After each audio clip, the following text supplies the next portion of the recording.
Greetings. Tonight on Maldo's Magic, Season 1, Episode 5. The topic will be Freemasonry and the Esoteric, with guest Brother Rene J. Perez. Brother Rene is a New York Freemason and hails from George Washington Lodge, number 285, from the Grand Lodge of New York of Free and Accepted Masons of the state of New York. He has studied for years in the Hermetic Mysteries, focusing on subjects including Kabbalah, Tarot, esoteric astrology, and gematria, to name a few. Expressing his interest in the deeper mysteries of Freemasonry, he has rendered numerous lectures in those subjects. He is also one of the founding members of the new up-and-coming lodge, Agueybana Lodge, the first Puerto Rican themed lodge in the state of New York. This is Maldo's Magic. Greetings, everyone. Tonight on Maldo's Magic, I have the privilege of bringing on the show Brother Rene Perez. Hey, Rene, how's it going? How's it going, my brother? Oh, it's going great, man. Happy to have you on the show, Maldo's Magic. Really trying to be out there helping people, educate people on, high magic, Freemasonry, esoteric topics, and everything, So I'm really happy that you had the time to come on the show, and it really means a lot to me, so thank you. Of course. Thank you. Yeah, so if you want to tell me, the audience really briefly about yourself, maybe, give them a brief introduction, where you hail from, and what you studied and whatnot, so the floor is yours. Sure, bro. I'll keep it brief. My name is Brother Rene Perez. I hail from George Washington Lodge 285. I'm also one of the founding members of the new lodge coming up called Agueybana under dispensation. Yeah. So it is perhaps the first Puerto Rican lodge, probably in the United States or in New York City. Okay. My background, I have a background in certain esoteric studies. I studied tarot, Kabbalah, astrology, gematria. I love reading theology and learning the history of, the origins of certain religion backgrounds. Yep. So I love the history of certain things. So of anything that has to do with esotericism and the history of it that fits together, I love it. So I love studying everything. That's great. Yeah, no, me too. Yeah. I think I'm eclectic too, as well, as you can see, Yeah. in my little auditory here. Yeah. I have everything from Kabbalah to, I even got Mithras back there, Yeah. everything. So, I think it's like, think about it, we live on a world, right? So it's like, how can you have the full view if you only have one little slither? So Correct. we're all speaking the same thing, but a lot of times it's different languages and we use different symbols. But there's some baseline symbols that are pretty consistent across the board, I believe. 100%. Nice. So, the title for tonight, I wanted it to be Freemasonry and the Esoteric. So we were both Masons. I think sometimes, like the E word, when you hear that in some Masonic lodges today, it's like, oh, like I even get sometimes, oh, he's an esoteric brother, or I think one time when I went to visit you, they said, oh, it makes sense. You're friends with the esoteric brother. So sometimes I feel like we get labels or that word, people are afraid to use it, and when it comes down to it, I'm a big knowledge over ignorance type thing. It's just a word that means stuff that's hidden, maybe. Yeah, it's just like the word occult, right? Occult means hidden too, because in Spanish, you're looking for something that's hidden. You say oculto or ocultado. You're looking for something. So occult means for something that's hidden, but it comes from the Latin word oculus. So it's something that's hidden from the eyes, But yeah, in Freemasonry, once they hear the E word, they think that you're kind of like the black sheep or kind of a Freemason, But just because a person is a Freemason or a 33rd, it doesn't mean they know anything. That's one of the misconceptions about Freemasonry. Really? Because everything is self-study. Everything is about you doing your own studying and research. Also, I want to say too, just a disclaimer: our opinions right now don't represent any Grand Lodge, any concordant body, anything connected to Masonry. These are just solely our opinions, just so the viewers know. Yes. Good point to bring that one up. Yeah, right. Right. Yeah, Oh, be yeah, careful. You know what he said. You know, yeah, yeah, yeah. because I like to get deep on this when I wanted to create this because you know, sometimes there's a lot of podcasts out there and they're all great. And I've, Yeah. before I became Mason, I listened to a lot of them. I still Mhm, listen to a lot of them too as well. They still help me out to learn different books, to research mhm. stuff historically, but some, won't go past a certain line, right? They Yeah. keep it very, very basic, Hmm. so I want to be able to just, no, we're going to go, you know, beyond certain lines. We're going to go deep as far as we could take it, within reason and just to help educate. Yes, and even when I do presentations at certain Masonic lodges, that's the same disclaimer that I even put out there. You know that this is not an opinion of any Grand Lodge. This is from my research, from Yep. my Okay. opinions. You don't I like necessarily that. have to agree with me. I always tell them take everything with a grain of salt. This is just me from the books I read and from my study, from my opinion. Question even me. Become a human question mark. I even question everything that I read. I question. Wow. So there's a saying: if you believe everything you read, then you better not read, don't read at all. So question everything. So it's always good to be your own critic. I'm my own critic myself. Okay. Hmm. I like that. Hmm. Yeah. So yeah, let's see where we could take this. So, Freemasonry and the esoteric. So, using that as like the topic, Hmm. it kind of when you hear that you think Freemasonry is separate from the esoteric, or is Freemasonry, you know, connected to the esoteric? Does Freemasonry, lead you to the esoteric, or are the esoteric, teachings or veiled information within Masonry? It could go any way. I feel like, Hmm. but I feel like it's trying to getting a baseline of what we mean because, some people tend to get scared of that word and not really understand what it means. Yeah, I mean, even like when you do lectures on esotericism, people think that you're the nutcase, or they think everything is every a lot of people who are Freemasons, not most, but they they think that there is no esotericism in Freemasonry. Really? But yeah, and my always question is, if you've been a Mason for 20 years, then what have you been doing? So, but Freemasonry, there is esotericism in Freemasonry, but only if you Okay. have the eyes to see it. You know, do they give it to you? No, you have to really just you have to do your own research. I mean, one of the guys, my mentors in Freemasonry, he's told me, you put into Masonry, you get in Masonry what you put into it. You Okay. know, so I mean, I've learned a lot from Masonry, yes, but most of it is just lessons to better myself. But I already obtained those lessons from being a martial arts. Oh, really? Me as being a martial artist, those lessons, Masonry and martial arts is similar. You know, Oh, yeah. I've heard that before. They're very similar. And the difference is it's just like I've seen this in Masonry. Like people get their third degree and they don't once they get in and they get their Hmm. degrees, the things that they've been looking for, they don't see it. They go, wait, this is not. I didn't think this is not what I thought it was. So they leave. So they Wow. don't expect it for what they expect. So I always say, just like martial arts, when you get your black belt, it's like getting your third degree. The black belt in Japanese, shodan, means the beginning of Hmm. something.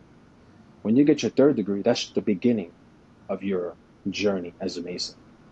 Oh, So wow. now the foundation starts. So, like in martial arts, you get your katas, you get Hmm. your basic understanding. So, the once you get your black belt, now you just got to practice, do your katas, do your forms, Oh, and that it's makes all okay. about it's your self um, improvement through those steps. And it's just like in masonry, you get your third degree, you get the tools in masonry. The tools and katas are the same. Yeah. So now those tools you get in masonry are the lessons that you gotta utilize in your everyday life. My teachers say there's something called the invisible belt. Okay. And I always tell people the invisible apron. People think that the principles and lessons you learn in Masonry in the lodge, once you leave the lodge, those lessons don't qualify. So in a sense, that's like, what are you doing? Why are you a Mason then? Because those lessons you're supposed to apply it in your everyday life. It's just like in martial arts. You're supposed to, that invisible apron, that invisible belt, So a black belt is a white belt that's still learning. So in a sense, a master Mason is an EA that's still learning. So, is it safe to say? Is it now? Say before, sometimes they come in, they Yeah, leave, and it yeah. didn't meet expectations. Now Hmm. some, could say that could be maybe the orders, the fraternities fall in some lodges. Every lodge is different. But to go back to what you said about working tools, is they stay, they learn, but then they don't take it to the external world. Is it because sometimes I think, all right, we go through 3 degrees depending on what lodge. Sometimes it's quick. Is it because maybe we don't really do a good enough job explaining how to use the working tools? We have to be a little more explicit Mm. throughout the season on doing lectures on each tool. That's what some people say, and then some people say no. The brother should just automatically do the research himself. What do you think? Yeah, I think it's like you just said, is a lack of education. You know, So, um, okay. yeah, it's that lack of education. Sometimes I've seen this. Their brothers will go to lodges Hmm. and they don't teach them the steps. They just get their degrees and just let them go, whatever, and they just let it go by nature. But they're not teaching these new guys the steps. That's why education is very important. So it's different districts do teach different. There's different districts. They do it their own way. I've seen districts where they teach the new brothers, listen, this is how it works. This is the tool. This is what it represents. But you got Hmm. some that just let them be. And that's why, in my opinion, just my opinion, I Yeah. say that Masonry is declining the memberships because it's that lack of understanding in the education. Sometimes brothers leave because of the egos of certain brothers and their lodges. Okay. You know what I'm saying? Because there are certain brothers in Masonic lodges in the district that they use their rankings and they use their egos, and sometimes that gives the other brothers a bad taste in their mouth to a point they can't deal with it anymore, so they leave. So there's no excitement of the lodge. So your lodge has to be your second home. Once you come out of work, it should be like, okay, look, I can't wait to go to lodge so I can erase these issues I got for work and hang out with my brothers. It shouldn't be that the same issues you're dealing with at work, you have to deal with the same issues you're dealing with at lodge I with see your what you're saying. boss and certain brothers and stuff like that. So it's that lack of education and also the lack of, and the brothers who have so much egos. Um, Masonry is about controlling your composure, Yeah. controlling your ego. You know what I'm saying? And learning to communicate well to your fellow brothers, not downplay them, but also teach them that education, do the education. Because there's not many brothers, like we were just talking about esotericism, there's not many brothers that have that esoteric knowledge or path. It's very small. It's a small circle, you Oh know. yeah, I feel like it's like Yeah. 1% of Masonry, or maybe less, Mm. and which is Right. like it's maybe even 1% of the nation. Hmm. Maybe is into that stuff. Maybe it could be Yeah. It's, less. It's a hmm. small niche.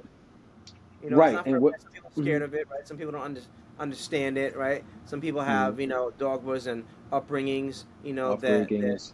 that cause them to stay away. But if you I'm always like lounge of ignorance. It Hmm. just learning it, understanding it. Help. But I think also, you got to have the quest for it. You have to. Some people don't have the drive to go down Yeah. that path, and it's discipline, Yeah. really. And I don't blame them. It takes a lot of reading and a lot of study. Oh man, yeah. It really, really does. And sometimes I tell the brothers, every time we get a new brother in the lodge, I tell them the do's and don'ts and what to do. I educate them. And when they ask me, sometimes you do get brothers, brother, please teach me. As I'm not a guru. I can't teach you anything. Yeah. But these are the steps for you to read. You have to do your own path. But I said, look, I'm still learning. I'm still a student. I will always be a student, no matter what. You know what I mean? Yes, I have some experience in esoteric backgrounds, but every day I'm learning. And what I can tell you is you have to follow your own path, do the study these books, read certain books. It's going to cost you money and it's going to Yeah. cost you time. Even there's brothers out there that they claim to be esoteric. Mm-hmm. but they're not really esoteric. Oh, You know whoa, what I what mean? is touch on that? How Yeah, can yeah, you? All right, so yeah. how can you claim to be esoteric? I give you an example. There's a Not lot of really be right. esoteric. And what does it mean to be Yeah, esoteric? like there's a lot of them. They use the word, oh, esoteric masonry and things like that, but they're not reading anything. They don't do the study. You know what I mean? That's what I mean. Yeah, it's like I love the esotericism. Okay, but then when you do a lecture, Hmm. or and they ask you and they you ask them a question, Okay. they don't know the answer to it, and it's just the most basic thing. Hmm. But it's like, okay, you claim to be an esoteric mason, but how you don't. I'm gonna give you an example. I'm not gonna say names, but this was years ago, before I was even a mason. Actually, Okay. there's a brother who was very esoteric mason, and I asked him. I said, "Oh, that's great, man. This is what you think about gematria." Oh, I stay away from that. That scares me. Really? So it shocked me, yeah. And there were certain things that I was bringing up that he didn't really know about, and I was really shocked. So he wasn't an esoteric mason. He was mason. He was more of a historian. But most of the things that he was saying, his lectures were already in. They were. It's like it was nothing new under the sun. Like Yeah, we know it that. was the Yeah. most basic thing. It was just like, Okay. oh, I read that. I know that. Everybody knows that. You know what I Yeah, mean? I Like see what you mean. that's common knowledge. So a lot of it is that you can find in books. It was nothing new. Hmm. So that's what I mean about like certain people who claim to be esoteric, but it's not really an esoteric subject or anything like that. You know? Yeah, so I think Yeah. the smart or the better way to phrase it, some brothers, right, or some people Hmm. in general are interested in esoteric. They might be curious about it. They might enjoy maybe dabbling in it, Yeah. but few people are actually down the path. Few people could go to the desert for 40 days, 40 nights. Few people Right. could go Exactly. could go the distance of the discipline and sacrifice to read Yeah. the book, to study it, to do the meditation, Yeah. right? To really assimilate and understand it, and then to be able to give it out or express it in your daily behaviors from learning it. Because I think Yeah. that's Mhm. the different levels. Not everybody. Listen, that's a good analogy. Some people play major leagues. Some people play minor leagues, right? Some Yeah. people they coach little league, right? You know what I'm saying? So they're Yeah. To still in put baseball, to put but it to put you in the layman terms. yeah. I'm a martial artist, right? Okay. I know a lot of black belts that can put their legs higher than their hip. Wow. And I know a lot of black belts who their forms are not too good, but they practice martial arts. You know what the problem is? It's the practice. They're not putting practice to perform the forms, to stretch, Mm, to make their kits flexible, to make it precision. They're not doing practicing their breathing. They're not practicing katas all the time. So it's very sloppy. You know what I mean? So I'm not saying that. I'm saying that they're just not putting the work into the katas. You know what I mean? it's So funny because mhm. sorry to cut you off, but Yeah, just had a thought that masonry itself, we to go through the chairs and to be a good ritualist, right? Because you have to you have to do the work. You got to so do the that service. doing Yeah. that work Mhm. alone, sometimes I'm trying to learn a new piece of ritual right now, and it's like, I gotta just constantly go at it. I feel like that alone, having that discipline, Mhm. right, and drive should help people to translate that into seeking the deeper stuff. 100%, 100%. But a lot of them, what I've noticed that when we do get new people, it's more of a social club, not anything else.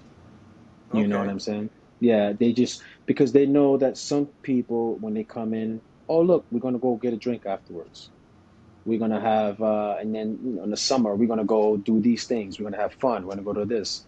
Yep. So they think that's masonry is all about being that, which they used to call it knife and fork masons. Oh, Mackey used to call yeah. them Okay. Mackey uses the word parrot mason, which Parrot. they don't, yeah, because they don't follow, certain masons don't follow the philosophical aspects of masonry. They just repeat the ritual.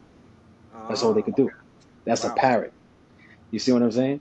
Yeah. So that's what Albert Mackey says. They just know how to repeat, but they don't follow the philosophical aspects of what Masonry really is. And it's in the ritual. It's Yeah, there. yeah, yeah. It's there, So but it's not for everybody though. I always say, just you could be, if you want, you could come in for Masonry for any purpose you want. You know what I Yeah. mean? You want to use it for social? That's fine. You want to use it to meet brothers and to maybe, to meet new best friends? That's fine. You know what I mean? It's not for everybody. You know what I mean? If you want to do it for esotericism, that's great. If you want Yeah. to do it for other, whatever. Like I said, you get in Masonry what you put in, Yeah. and it doesn't necessarily have to be all about esotericism. No. You know what I mean? It could That's just be for other things. You can come in Masonry. It's a beautiful system. All of my closest friends are in Masonry. I met all my great friends in Masonry. Not because I didn't, it's a small world. Masonry is a small world because everybody that I know knows somebody I knew. So everyone knows somebody. Of course. I met a friend, in the Bronx at Pelham, and it turns out his father and my dad were best friends, and he's Oh, from the really? same neighborhood I was born and raised, and our family knows each other. So Masonry, I got my closest friends ever. Wow. So I would have never met this guy if it wasn't for Masonry. So he joined it for different things. You know, Yeah. Exactly. We yeah, all have different reasons, and yeah, there's nothing wrong with that. yeah. It's like religion, right? I don't judge a person by their religious practices. I only judge them for the individuality. Okay. You know what I mean? I always say what's unnecessary for you may be necessary for someone else. Yeah. They want to do that, that's on them. Makes them a great person, that's on them. So it's just that I love the esoteric part of it because I come from that background. Me too. That's all. Yeah, that's it. And that's why You know. when I joined, I was like, my reason really more for the charity. I got to Hmm. do some charity work with some of the Masons from Brooklyn once Yeah. I went to VA, and that was great. That's like because I never was able to join the military, so Hmm. that helped me out. And a lot of people are surprised, like really? I'm like, yeah, I really joined for the esotericness, but I know Yeah. it's there because I understand it. I've studied it for years. Yeah. But And to touch on, yeah, go ahead. To touch on no, I what you was said just gonna say before, what go you ahead, go ahead. no to just to answer about what you were saying. Yeah. I know when I never wanted to join Freemason Oh wow, really? because I didn't think before and there was anything esoteric about Freemason. Oh, shoot. But I won't say his name, but he's my mentor. Okay. So I won't think he wants me to say his name, but he's my mentor. I knew him for a very, very long time from other organizations, Hmm. and he was a very esoteric guy. And I remember we having breakfast and we talking about esotericism. I say, um, there's no secrets like that, and he got offended, Really? because he was a Mason, like real Mason, And he said, well, it depends what you're looking for. It depends what lodge you get into. It Oh, wow. depends. Because there's people there that, and then I thought about it. I contemplated. I said, all of my favorite authors were all Masons. Manly P. Hall Mason, Pappas is a Mason. All these other guys are Mason. Rudolf Steiner, Mason. All these other esoteric guys were all Masons. Wow. So I said, maybe there's something I'm missing. So I said, you know what? Let me read. And years later, I joined it, and now I see what he means about, because you have to have the eyes to see. Well, people don't see it, because I know people who've been a Mason for 20 years, and when I mention it, they go, "Oh, I didn't notice that." So there's certain things you just have to have the eyes to see. Correct. Yeah. Yeah, I agree with yeah, that. yeah. Like even the scriptures say, for those that have the eyes to see and ears to hear, Jesus said that, right? So Yeah. He even the said, he scripture. said, you have ears, but you're not listening. You have eyes, Yep. but you're not seeing. Hmm. You know. Actually, I think it was John the Beloved in the Revelation says that. Mm-hmm. Mm-hmm. Yeah. Yeah. So one Yeah. thing you said before about lodges are closing, right? You were saying something to that earlier. I wanted to ask you, have you ever, because this is, it was a topic today. I just came back from, we had the Shrine barbecue, right, for Kismet Shrine. And some brothers are talking about OM, asking about questions like, I'm involved in my other lodge. I'm in two lodges. I'm in Connect Quad 838 in Sayville, Long Island, and Alsani Lodge, OM, in Northport, Long Island. Mm-hmm. And reading Observing the Craft by Andrew Hammer, he talks about that, how the whole issue with, like, some people thinking that Masonry is all about the fellowship Mm-hmm. and not that when it's really, the fellowship's the byproduct of like the philosophy of the agape, right? Of Mm-hmm. like observing the craft, and how he says basically that if some start to close, he said it's good because in the past it might have expanded too quickly with people that didn't really know what it was. They were joining for a certain reason, and it became, a certain Right. thing because of the majority, that were joining it, and at that time in the past. So, Yeah. Yeah, I mean, I agree with that. I believe that masonry is declining. I think that people who are leaving masonry think is a good thing. Like a brother said one time, he goes, maybe it's the people that need to go. Maybe it's the ones that making masonry decline. Maybe it's the ones that's not shouldn't be brothers. wow, Because you do got brothers in masonry that you go, how's he a brother? Because the ego, the way they are, it's like, things like that. But you're always gonna have all walks of life. You're always gonna have different personalities in masonry, you know. of But course, maybe it's a great thing that masonry is declining. You know what I mean? Because it wasn't supposed to be this popular anyways. it wasn't right. No, it wasn't supposed to be this popular. It was like a mystery school. Yeah, You see what I'm wow, saying? wow. It wasn't supposed to be this popular. I mean, if you think about it, everything was hidden. Everything was meant to be hidden. It's Because you funny. remember at that time, the church was in mystery weren't in good terms. Oh, So okay. you see what I'm saying? It wasn't supposed to be this popular. It's funny because now I understand. That makes sense because like Hmm. for some reason I'm drawn to Mithraism, right? And the Hmm. Mithras cult, and how Right. that predated Christianity. It's like Persian, really. And it's interesting because it was really only for the military in, Hmm. in, in the Roman Empire. And now that Right. makes sense how it really, there were some other people that were involved with it, but Hmm. not on the fact that maybe those are the ones that went through the degrees, and there was like a seven Hmm. degree system which connected to the seven planets, right? Yeah. So Hmm. it makes sense how it, because they were people that were disciplined, right? The camaraderie, Right. people that needed to refine themselves to be able to have that confidence going into battle back then, because Right. war was crazy back then. Oh It's yeah, it crazy. was really It's crazy. crazy Oh now, yeah. but it was crazy back then, right? And Yeah. I think I understand. I think that's why that maybe you might be onto something there, saying that maybe masonry needs to be more selective right now. I agree because it's not the quantity, it's the quality you want. Yeah. If you go by quantity, you're gonna have people that's gonna be making, like, wait, this guy, he's gonna. Some people, the lodges get destroyed because of the people sometimes. You know what I'm saying? Because of the selection of certain individuals. That's why in my lodge. My Hmm. lodge is one. I'm gonna be honest with you. Just being honest, it's one of the greatest lodges of. Really? Yeah, it's one of the. We are considered young, very Hmm. young, but Okay. we are considered one of the best lodges in the district. And, oh, in the district, all And right. Good on the clarification. district, yeah, on the district, and Nice. it's probably one of the best. But Okay. I'm just You got to putting come out down there, signing. Come down signing. Right? yeah, you know. So and we very strict because we do background check and we make a guy write a 4 page about himself. Okay, that's all We're right. very selective, very Yeah, yeah, select, that's and that's cool. how it's supposed to be because we don't want loonies coming in. We already Mm, had experience with loonies before, but we don't want to have loonies like that. And then sometimes you got one bad apple. mm-hmm. That one bad apple can destroy and have a domino effect. You know what I'm saying? Oh yeah. So you want to be very strict. You want to be selective. It's the quality you want. It's not the quantity. You know what I mean? And it's just like having friends. You know what they say. You tell me where your friends are. I'll tell you where you really are. So you want to be surrounded with good energy, with good amount of people.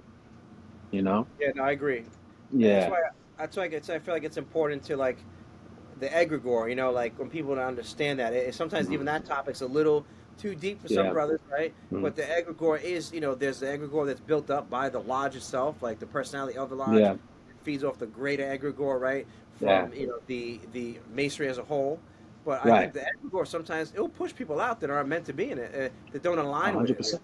100%. And the reason sometimes masonry has a bad name because it also derives from ex-masons who used to be masons who were suspended or disqualified. And what they do is they make up lies just to get revenge. Oh, this is what they do. This do this, do this. You see what I'm saying? So most Okay. of the stuff about masonry that has the bad rep about all these other things, devil worshiping, sometimes comes from ex-masons who tries to downplay, because of what they get upset about it being suspended, being disqualified. Okay. Oh, don't go there. These guys, they do worship. There's a guy on YouTube. He said he met Jay-Z. He was in Illuminati. He used to be an ex-Mason and stuff like that. I mean, I'm not saying he used to be, but Yeah. it's just sometimes it derives from ex-Masons. That's the problem too. They always Yeah. connect with the Illuminati. People don't do their research. It's truly ignorance. It was a real Hmm. order, right? Where was it? Bavaria. Yeah, Bavaria, Adam Weishaupt. Adam Weishaupt. It was in the Yeah. 1770 something, Yeah, maybe. 1770 something. He didn't get his third degree. He was only a fellow craft, so He he wasn't even a started. master mason. Yeah. He wasn't a master mason. However, the Illuminati of Bavada originally was more of about enlightenment. It wasn't about government ruling. It was more of creating something to enlighten the humanity originally. So that was the whole goal of it. But what happened was, like I said, when you have brothers of not good quality, Mm-hmm. an organization dies out. So that was one of the reasons why it died out too. And also, he was infiltrating the Masonic fraternity and telling, hey, Yeah. brother, look, I got a new organization. You should come in, recruiting people by quantity, not by quality. So it dies Oh, out. It just dies out, and they don't exist anymore. Probably do. I don't know. Maybe there is I heard an there's some in organization. Germany. I Yeah, heard, but I've heard that too. there's some in Yeah, Germany. I know some groups, some esoteric groups that, on higher levels they have something, but it's not what people in society think it is. It's correct, not like the controlling everything and all this stuff. It's you correct, know correct, correct, correct, correct. that's Yes, just ignorance. yes, I agree 100%. Hold on, I'm just gonna fix this chair right here. Okay. I'm just gonna take a seat real fast. Yeah, I just sat myself, so be a little Yeah, comfortable. yeah, I'll get a little comfortable real quick. Perfecto, excellent.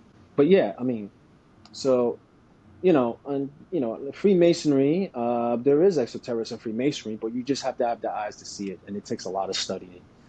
And if you meet the right people, you will you will find certain individuals who are very esoteric minded.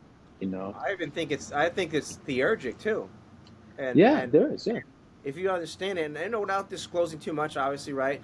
Because this is a general audience. But even the different staves that some officers hold, there's certain symbols on there. There's certain things they do that connect to other alchemical or right.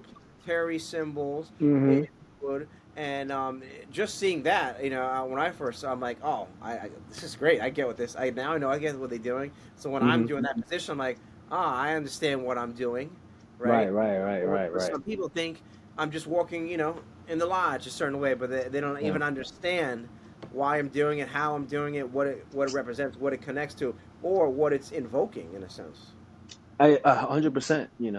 Another thing I also wanted to what was interesting is I knew a brother who was a Mason, and he had um, background in another religion practice, right? Okay. And it was more of like kind of like Luciferian, whatever the case may be. And because of him posting things like that, everybody thought that, oh, this is what Freemasonry practice. Because That's of fun. the one person who practiced that religion, you know what I mean? But people they don't understand that every brother that comes into the lodge have different backgrounds and religious practices, Yeah. and we accept all religion. You know what I mean? Yeah. So just because that one brother who practiced a certain a practice, Mm-hmm. every Mason was a Luciferian. you know. So But that's how yeah, society is, right? So that's yeah, why it's same thing in other circles in society. yeah, One person, is certain way of thinking. They think, oh, well, it's because he's that means everyone's like that. When it's like, well, that's yeah. that's, that's something called a logical fallacy. 100%, a hundred you percent. Yeah, But a yeah. lot of people don't even know to understand the logical fallacies that they Right. speak and on a daily basis and stuff. So that's why I Hmm. always my motto is just knowledge over ignorance. You just study, just do research beyond just Google. Do research to really Mm-hmm. find out, the true answer and stuff like that. Mm-hmm. But yeah, you're right. Sometimes one bad apple or one thing that's perceived bad from society is whatever he was posting. It could be Right. like, oh, that's what Masons are about. Exactly. Yeah. And even in Google, a lot of the information is Google on Google or even on the internet is not always really the best sources. You know, so you just gotta do your own research. But Yeah, in question everything. psychology, we learn in psychology we learn it's got to be peer reviewed. So a All peer has right. to review it. So like when I was doing, I'm finishing my psychology degree, and I wrote a lot of papers, did a lot of research experiments, Mm-hmm. and everything had to be cited and had to be peer reviewed, articles. It couldn't be something from Wikipedia because anyone could edit stuff on Wikipedia. It's So very true. Very, very true. It's a great example. Like this new lodge that I'm one of the founding members of okay, Agueybana Lodge, which is the first Puerto Rican lodge. I named it Agueybana, right? okay, And as you know, I come from a Caribbean background. I'm Puerto Rican. My family is Puerto Rican. And I have studied the history of the indigenous people of the Caribbean, of all the oh nice, Caribbean islands. So I was in a National Geographic magazine. I've worked with PhD linguists and studying South American languages, Locono, Wayu, and everything, trying to find the connection between the Taino language, whatever that was left, and okay, traced the languages in South America, which is our closest relatives, you okay, know? So what you were just saying, sometimes you got to fact check everything, right? For many, oh many yeah, years, the word Taino, right? That's what the indigenous people of Puerto Rico and also called the Arawaks, people thought it meant good people. hmm, But if for many, many years, and okay, later on, from doing my research and looking now, most people don't know that the word Taino wasn't originally what we called ourselves or wasn't our real name. oh That was really, about not at all. It was a guy named Constantine Raspanes in 1836. He wrote a hmm, book. He was the one that labeled us the word Taino because of what he was reading with the Diary of Columbus and the Mendes hmm, Bartolome de las Casas, because the word Taino was recorded there, or Mi Taino, hmm, and which was the meaning of it for many, many years has been um, misunderstood. okay, And for example, when Columbus first heard the word Ni Taino, he thought it meant noble or high ranking, like a hmm, title. And that been for many years, for many scholars, archaeologists, anthropologists thought the same thing. But it doesn't mean any of that. So the original name was originally some of archaeologists used to call island Arawaks, then Tainos, okay. which island Arawak makes a lot of sense. But the reason we accept the word Taino because it differentiates us from other indigenous cultures. Like if you hear Mayan, you know that's Central American. What about the cacique? Cacique is the chief of the Taino people. That's what And it then and then means. and then what about Yeah. Boricua? Yeah, that a lot too, right? Boricua. Yeah, Boricua is the What original name for Borican was Puerto that? Rico. The island was Borican? called Borican. Yeah, That's yeah. why Island was Boricua. right, right. So it Okay. was originally Puerto Rico was called San Juan de Batista, and then later on was called Puerto Rico. But originally it was called Borinquen, and the word Boricua, which is an indigenous name, derives from Borinquen. Um, Okay. now so Taino doesn't mean good people. It meant relative, family. Oh, maybe like Theo, Thea, right? Yeah, like just my progenitors. You Okay. know, Okay. didn't mean anything like that.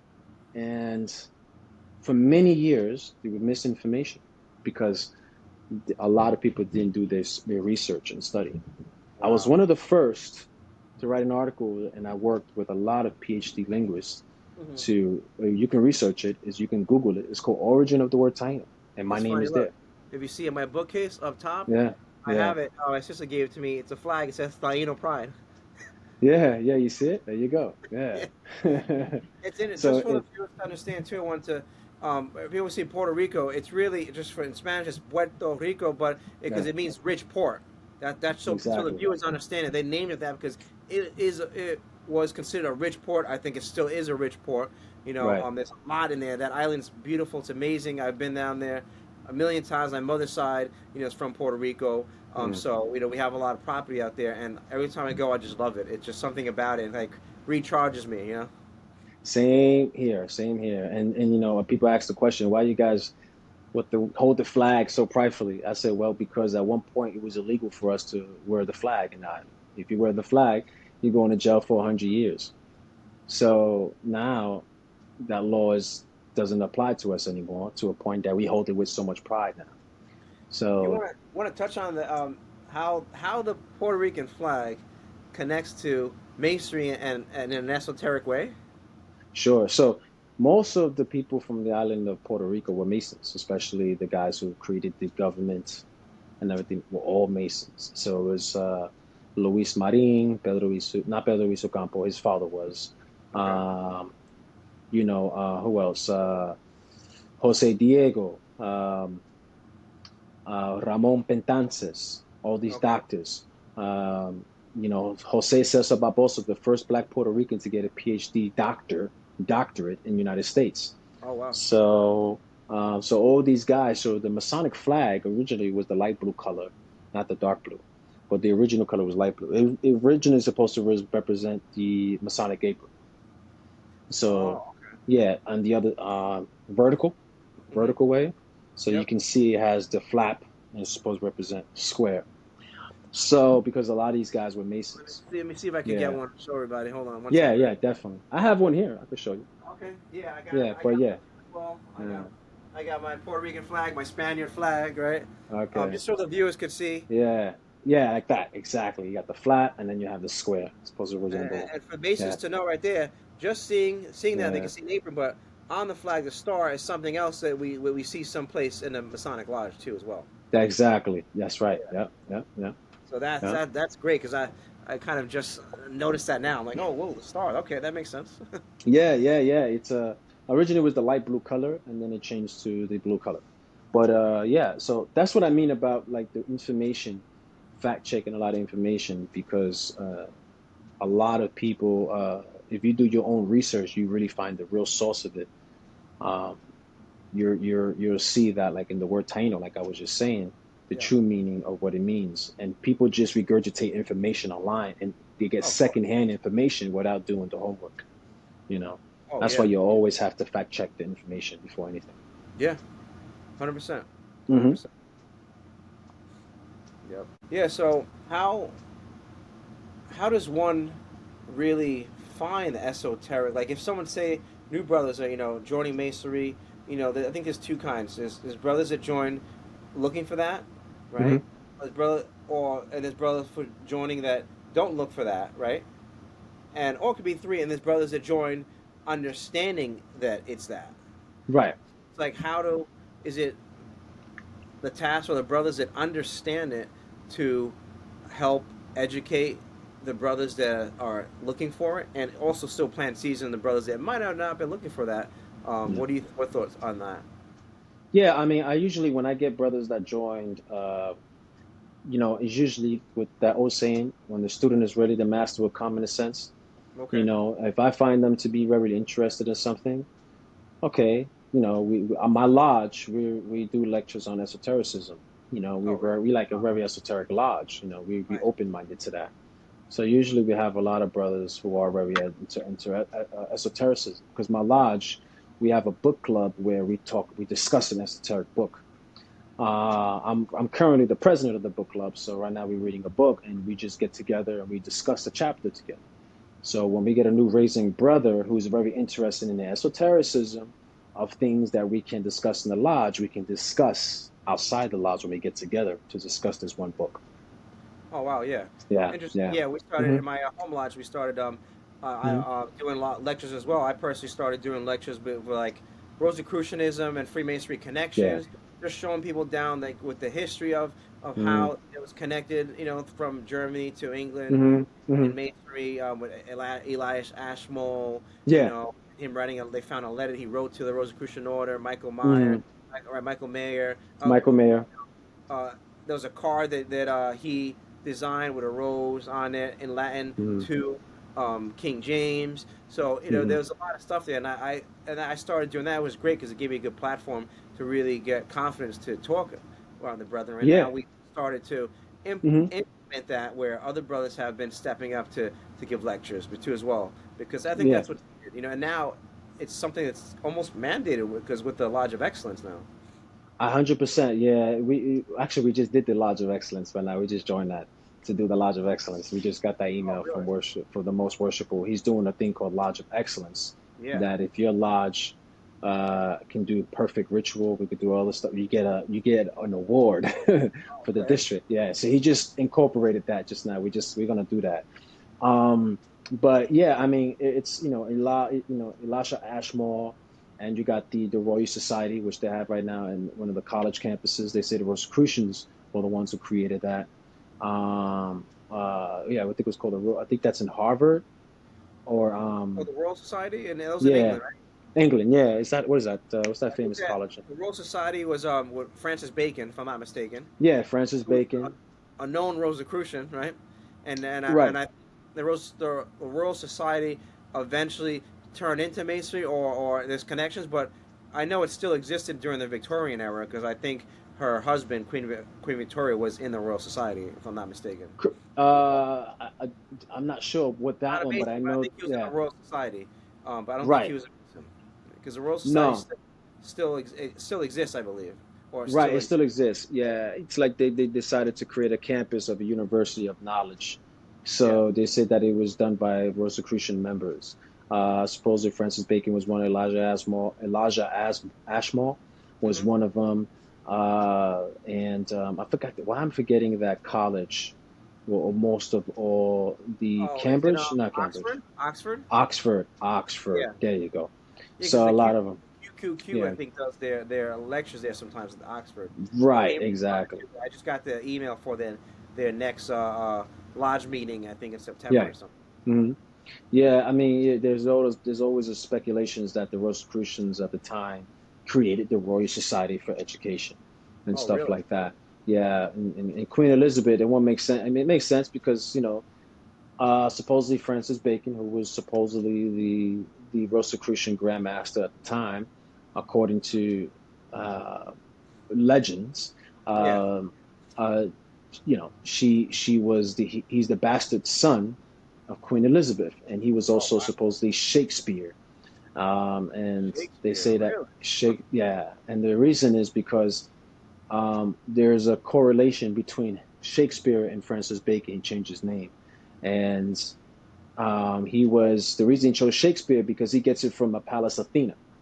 So she was the goddess of wisdom. So she would have a spear where she shakes to shake away ignorance and all those other things. Yeah, Shakespeare. Shakespeare. Yeah. So that's some of the story goes. And he was his last name Bacon, gematria is 33, you know. So it said that he also had a connection with Freemasonry and Francis Bacon he wrote the book called The New Atlantis, which has a lot of Freemasonic correlation when you read the book because he believed that United States of America, Hmm. according to legend, Yeah. um, that United States of America was going to be the new Atlantis. Really? Yes, that's the story. Yeah. I So feel like when you read it, wow, mhm, really? Oh, shoot. yeah. So when you read the New Atlantis, you see there's a lot of he talks about Solomon, his secret society, et cetera, et cetera. So it could be the Freemasons or the Rosicrucians, so that's one Or it thing. could be the Yeah. Templars, right? It could be the Templars, because there's a connection between both, between the Templars, between the Rosicrucians because of the rose.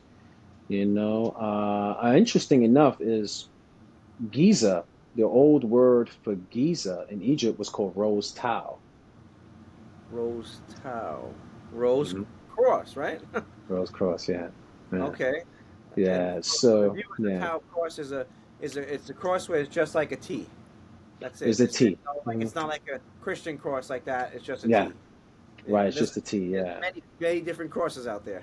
There's very major different crosses out there. So that's one of the story is because the Rose Tau, Rose Cross wasn't originally a physical thing. It was more of a spiritual realm.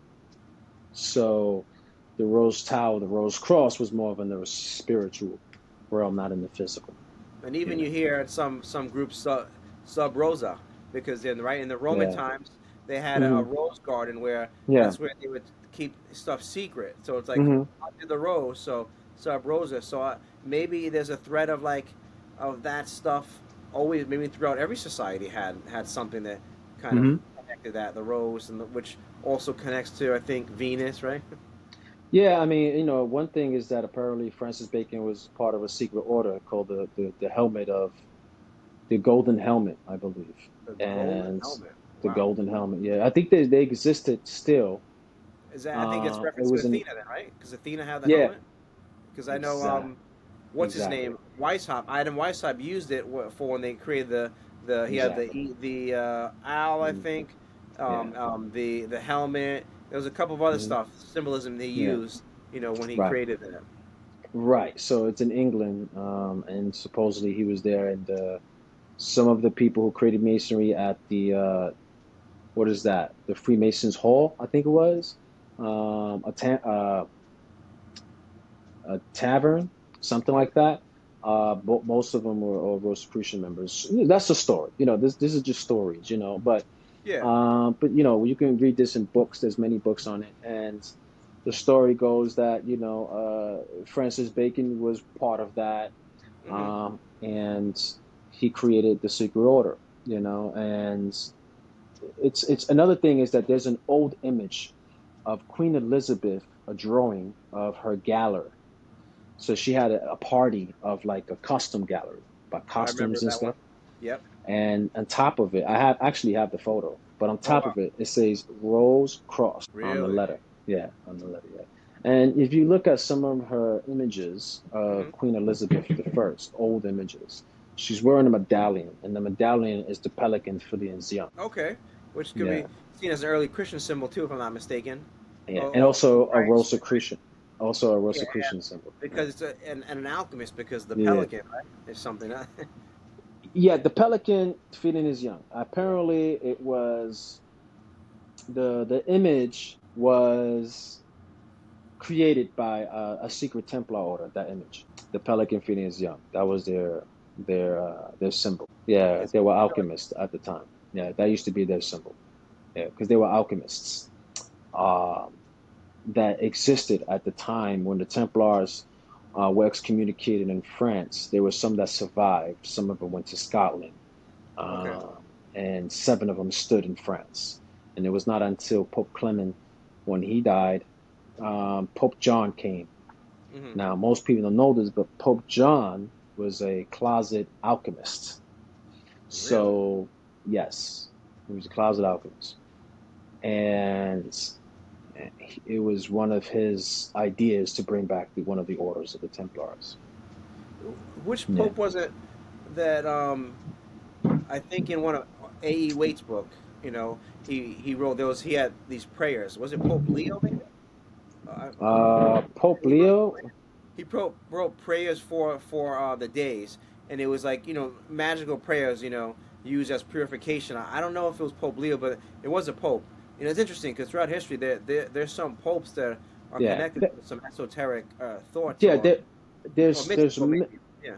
right. There are many popes Hmm. that you see. What happened was that at the time of there were many there were many Nicaea creeds. There was many, everybody knows the Nicaea, the Council of Yeah. Nicaea, etc. Yeah. But there were many popes that were excommunicated. Many bishops, I'm sorry, excommunicated. Let me replace that. They were called fathers, apostolic fathers, and sometimes some of them predate pre-Nicene church, the pre-Nicene, but a lot of them were excommunicated, and some Really. of them spread around, and they continued their teachings, and a lot of the popes, they obtained esoteric knowledge, but they had to hide it with themselves because they would be called heretics. So there was a pope at the time. He was in the church, and I think his name is. Oh my God, I forget his name. I have it here, but Yeah. they used to call him the Black Abbot, Tridemania, something like that. But he got excommunicated by the church because he Really. was into astrology and other esoteric things and stuff like that. If I'm mistaken, um Agrippa, I believe, learned from him. He was one of, Have you ever seen but the show Leonardo's? Sorry to cut you off. Leonardo's Demons. no, no. It touched about that. There was a pope that was into Mm, that. Below the Vatican, he had all these stuff, and he was yeah. these texts. It brings up the I think Brotherhood of Light or the Sons of Hmm. Light. Mithra. It brings up some other stuff and Yeah. shows that some of these other cults were connected and were interwoven with the church and like the Yeah. higher ups in it. Yeah. It wasn't. Yeah, it was called Brotherhood of Light. Yeah, but there was something. There was some sort of brotherhood at the time that existed back in the 1400s that Okay. gave rise to certain Rosicrucian traditions and stuff like that. But one of them was that it's you see there in the Templar tradition they have some Templars, for example. There was an inner order and outside order in Templars. People Really? didn't know that. Yeah. All So right. Wow. some of them were just fighters, but a lot of them didn't. Not all of them were able to obtain the inner circle of the Templar tradition, according to what people say. And there was a secret order in the Templars, you know, and those are the one who understood alchemy. They had some. There's evidence to suggest that they also had a apostolic uh, succession lineage, meaning a a traditional line that relates to the church, like Gnosticism, Oh, etc., really? and stuff like that. Yeah. So because of Bernard de Clairvaux, who was the uncle, who was the nephew of Hugh de Payen. So one of the lands that were that Bernard de Clairvaux was donate. Well, it was given to him by a family member named Hmm. uh, de Bernard de Champagne. I think his name is de Champagne. Okay. I think is Yeah. his name. But he was from Troyes, Kristen, from Troyes. There's a town from Troyes. In France, right? Now, in France, that makes Okay. sense because the story of the King Arthur book, Oh. which was written in 1300s, maybe 7 years after the Templars were burned, Mm. and it was written by a man named Christian de Troyes. Oh, okay. Yeah, you see? Interesting. Yeah, so there's a connection there, you know? Wow. Yeah, Yeah, so there's a lot of connections like that you find, yeah. throughout history. So I feel like you have to like really like dig deep and Hmm. study. Some people think the Templars disappeared or Hmm. they transformed into Masonry. Yeah, Or they had yeah, their own stone masons too. That help build yeah, stuff. So yeah. it definitely requires a lot of research.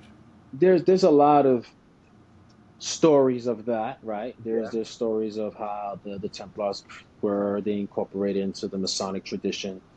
But I believe the Masonic tradition already has some sort of esotericism and hermeticism and stuff like that.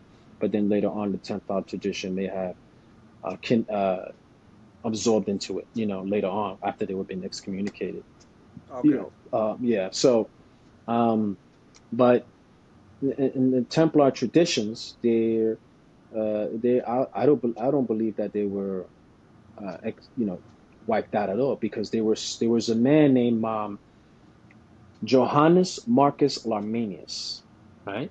And Okay. Johannes Marcus Larminius Mm-hmm. was a man who was when Jacques de Molay was in jail. They say that he passed down the Grand Oh, Mastership to okay. him.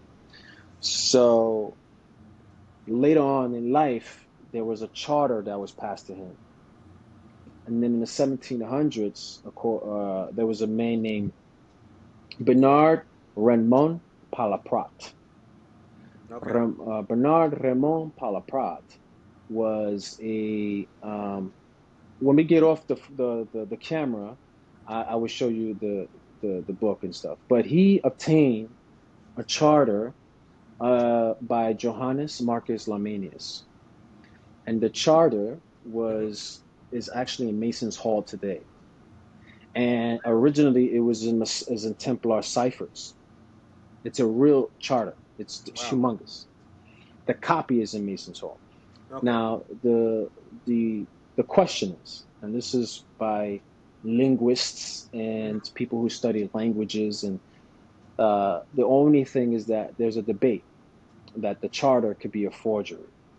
And one of them is because the language is too good for this time and the Latin is too good for this time.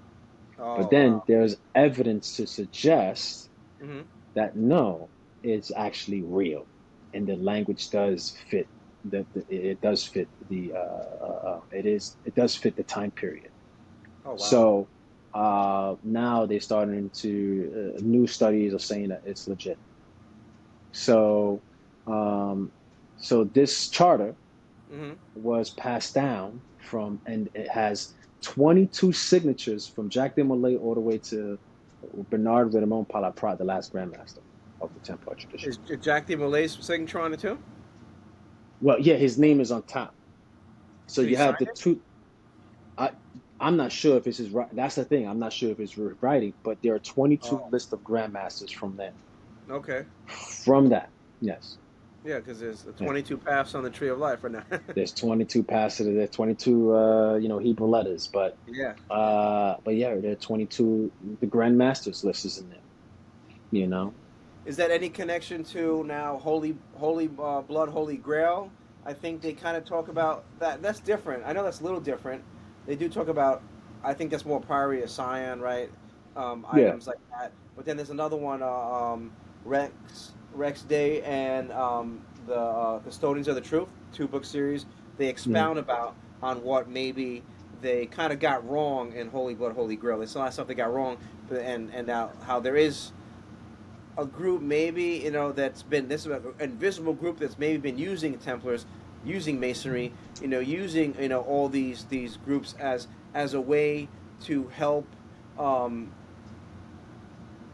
keep the world enlightened in a sense, or keep the world balanced, because enlightening, something to shed light of something, gives you knowledge of when being in darkness, maybe you wouldn't really be understanding how to do something certain things. So meaning keeping us out of the dark ages in a sense.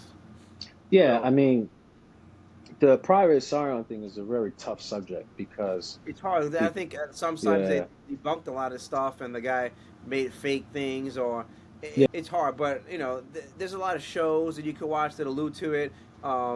I think there was a show about King Louis the XIV, who was called the Sun King, and I mm, think in his court, if I'm not mistaken, we have that. What's that famous person they talk about in different circles? He was like a saint. He apparently lived X amount of years in the Saint 1700s. If I'm Germain, Saint Germain, Yes. So yeah, in one of the shows, they allude to him. They have Saint Germain. mm, He's with the king, and they're in a place, and there's mm, alchemical symbols everywhere, and they're doing this mm, stuff. So you know, and in some scenes, they show the Priory of Sion, yeah, and they connect it to the story of the Man in the Iron Mask and all this stuff. yeah, yeah, yeah. One thing is the reason it's so tough because the guy who claimed to be a member of it Hmm. is a fraud. It was a fraud, Yeah. Right. and but there was an order that existed at one point. And the story goes that they weren't called Private Sion. It was called Zion, not Zion. It was something else.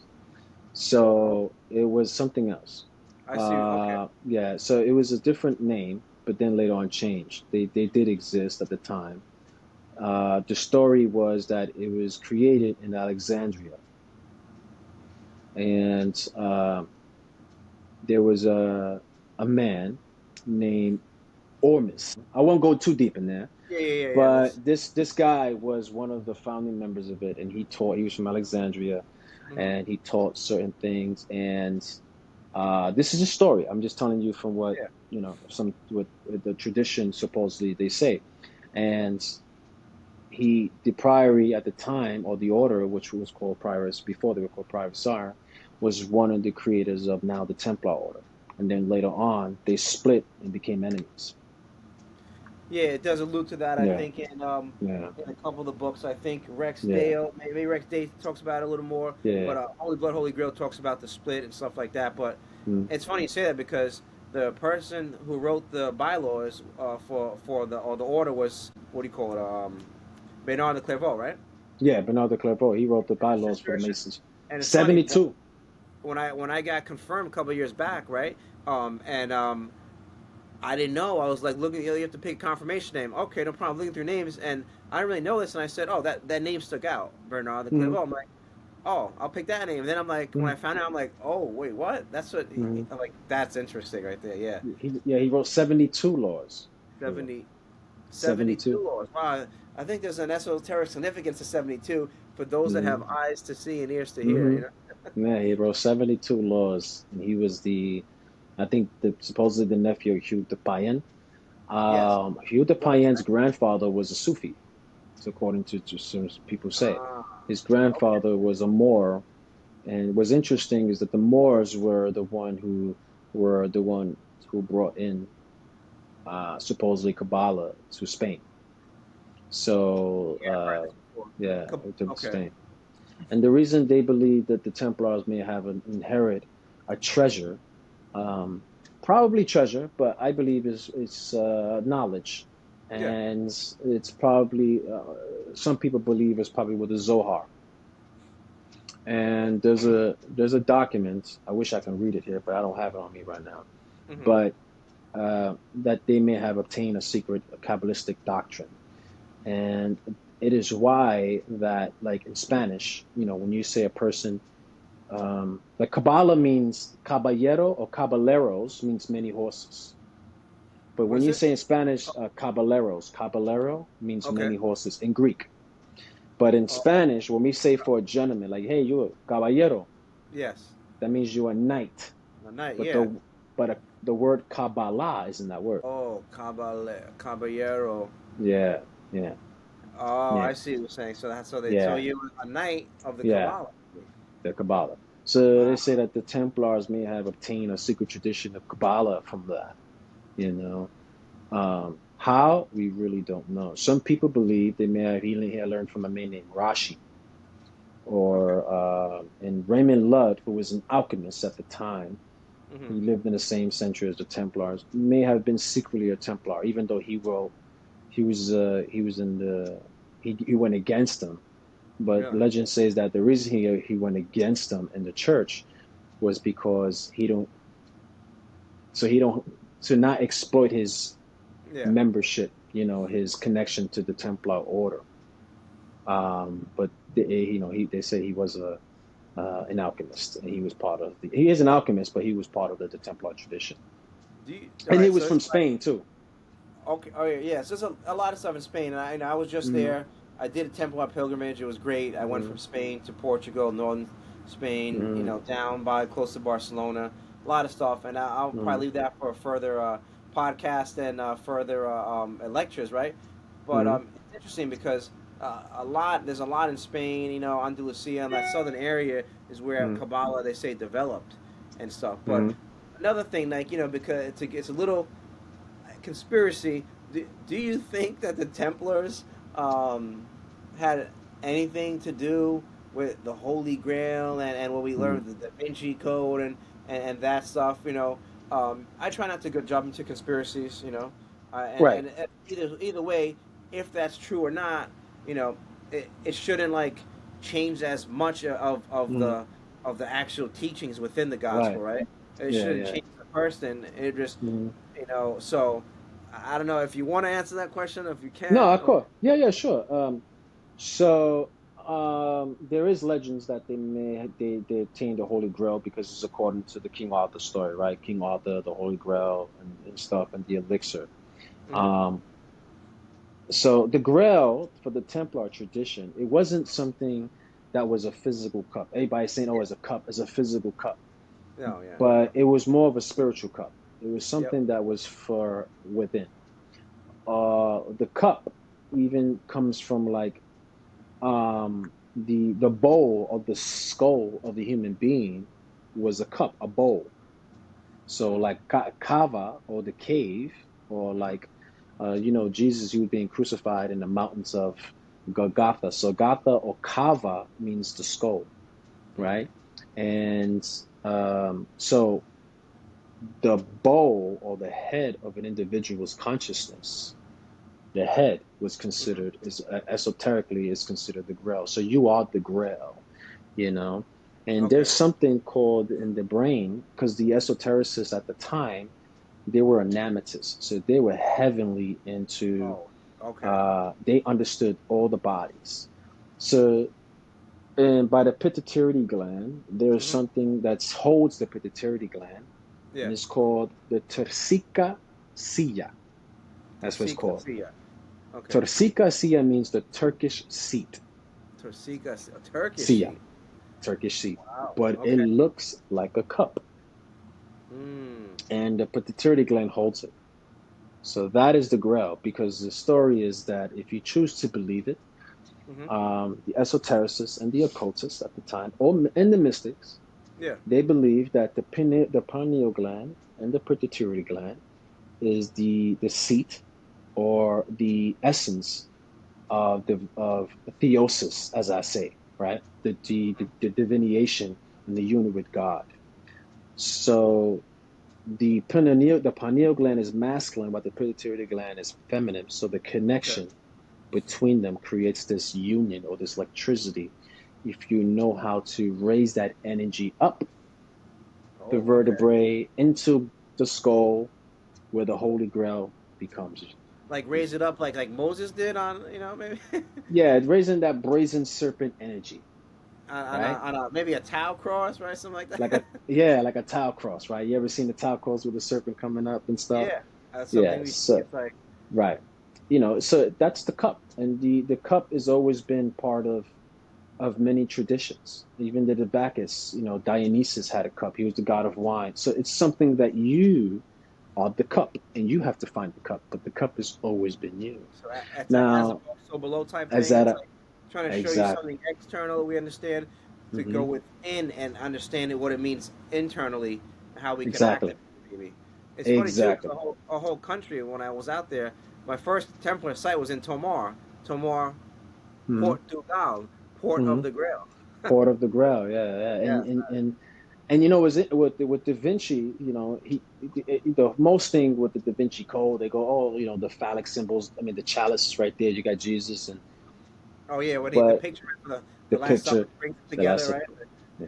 But that's not the cup, though. There is a cup there, but I Yeah. can't tell you where. I can't tell you where. But it's Yeah. there. But it's not on Okay. the table. Yeah, yeah. I can't tell you where. But it's there. Yeah.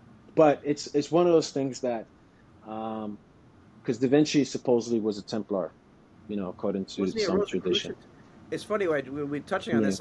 That's the show I mentioned was Da Mm. Vinci's Demons. Highly recommend Yeah. watching it on Prime Mm. because it Yeah. touches a lot of this stuff, and Yeah. he got into one of the occult orders, Mm. and he was involved with some stuff, and it's Well, well, one thing is that the Rosicrucian and the Templar had a connection because, like I just said, there's a connection to it. They just changed okay. their name. You know Yeah. what I'm Okay. saying? Yeah. So, like, um, for example, Dante Alighieri, right? The Italian man who wrote the Yeah. Divine Comedy. Dante's Infernal. Yeah. He, right. He was initiated by a Templar order in Italy. Wow. Yeah. Like he was a legit connected to a Templar. He says it in the Divine Comedy. He says the name and everything. I got to get back to that Because again. yes, because you have to remember there's a connection between the troubadours and there's a connection between the Cathars, Well, the you know, Travadors, those are the, the ones the, that travel. the troubadours, Okay. the court of love, Yeah.